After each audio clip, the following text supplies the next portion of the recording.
Muchos en Gaza, y con cierto humor negro, le llaman el despertador israelí, y suele sonar sobre las 7 de la mañana.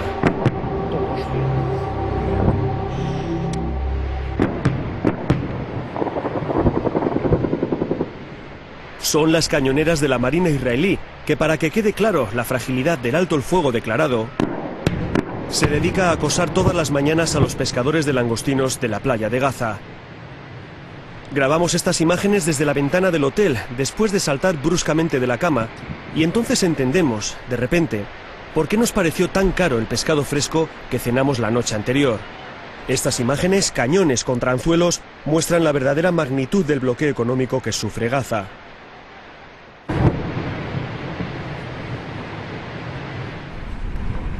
Es nuestro primer día en la ciudad tras el apagón informativo que impuso Israel a la prensa. 22 días de censura militar y propaganda, pero tuvimos fuentes dentro de Gaza, personas que nos contaban por teléfono las calamidades del día a día de una guerra. Supervivientes como el farmacéutico Salah Hassusi, como el sociólogo Ibrahim, que colocó una bandera española en la terraza para convencer a los pilotos de que allí no bombardearan. Como Hassim Farrah, un hombre que es todo sensatez y sabiduría. O como Issam Buhaisi, profesor de económicas en la bombardeada Universidad Islámica de Gaza, considerada por Israel la universidad de Hamás. ¿Esto es la reserva ideológica e intelectual de Hamás? Eso es la mentalidad de ellos. Cuando quieren dañar algo, se inventan algunos argumentos falsos para justificar su ataque injustificable. La Universidad Islámica, la más antigua de la franja, la que más alumnos tiene, es el vivero de donde han salido todos los líderes políticos de Hamás. Buhaisi insiste en que allí no hay ninguna actividad militar o bélica, aunque reconoce que casi todo su alumnado es simpatizante de la organización. Soy orgulloso de ser alumno y profesor de esta universidad, por su aporte al pueblo, a la sociedad palestina. Y eso de terroristas es una gran mentira. Que haya en la universidad carteles de los llamados Shahids, los mártires de las milicias de Hamás, no es ninguna prueba, dice Buhaisi. Pero sí es un indicio para el periodista de lo complicado que es distinguir quién es quién en el único lugar del mundo gobernado por una organización considerada terrorista por la Unión Europea.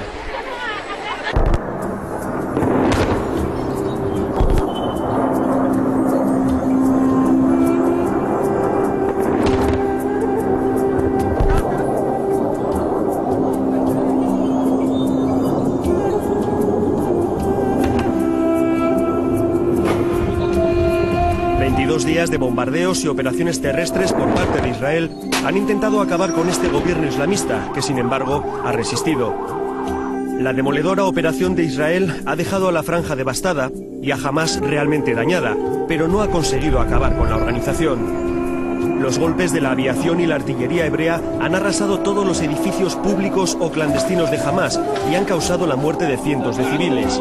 Pero desde el momento en que Hamás decreta un alto el fuego sin rendirse, para ellos cuenta como victoria. Sin embargo, el gobierno israelí sí considera que Hamás ha sido derrotada. Algunos medios de comunicación incluso han echado números: 1.300 palestinos muertos por 13 israelíes fallecidos. Es decir, la vida de un israelí cuesta 100 palestinos. Nuestra posición es clara. Con Hamás no negociamos. Hamás es una organización terrorista.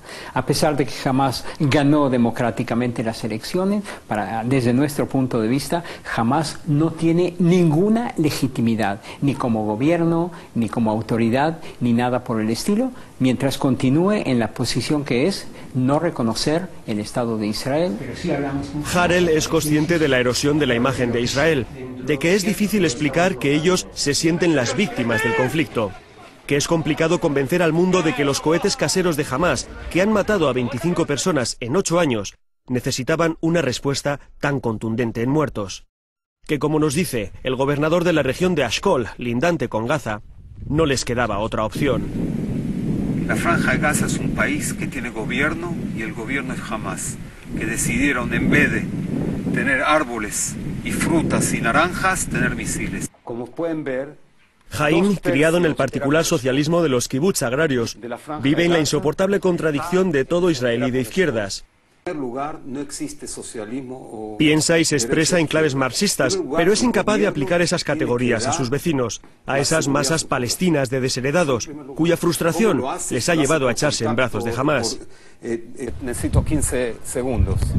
Haim nos lleva al búnker del kibutz. Desde que suena la alarma por un posible cohete palestino, tiene 15 segundos para refugiarse. Acá estamos porque hay todos los días hay misiles. Ahora te voy a mostrar cuántos caen en esta zona. En el mapa nos enseña todos los lugares de su región donde han impactado los misiles. ¿Y lo verde qué es? Nosotros hasta ahora recibimos 207 misiles en esta guerra. En esta zona. En esta zona. En los días de la guerra. No cortarla porque el ejército no te va a censurar. ¿Está? ¿Y lo verde son los lugares donde han caído los misiles? Sí, las zonas. ¿Y lo rojo? Los rojos son donde hay sangre. ¿Donde ha habido heridos? Haim Son todos reconoce civiles. una cierta mentalidad de bunkerización. Han tenido 3 muertos en 4 años y por ello antepone la seguridad a cualquier otra consideración ideológica.